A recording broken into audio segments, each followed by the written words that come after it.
বাড়ির সবার মধ্যে একটা ভুল বোঝাবুঝি সৃষ্টি হয় এবং অনুজা দীপাকে প্রচণ্ড দোষারোপ করতে থাকে। এমনকি সূর্যও বলে যে সেদিন স্কুলের ফাংশনে তুমি ছিলে না বলে ও মাঝপথে পারফরমেন্স করতে চাইছিল না, তুমি কি করে ওকে ফেলে চলে এলে। এদিকে উর্মি জামাইবাবুকে বলে যে আপনি এমন বলছেন যেন রূপার কথা আমরা ভুলে গেলেই একদম শান্তি নেমে আসবে এই বাড়িতে।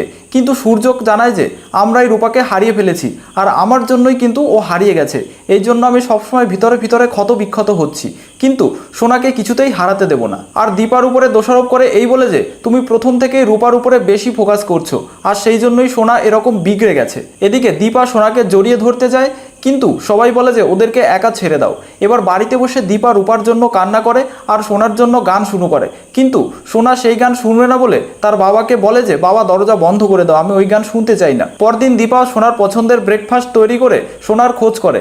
তখন অনুজা জানায় যে সূর্য আর সোনা চিরদিনের জন্য এই বাড়ি ছেড়ে চলে গেছে।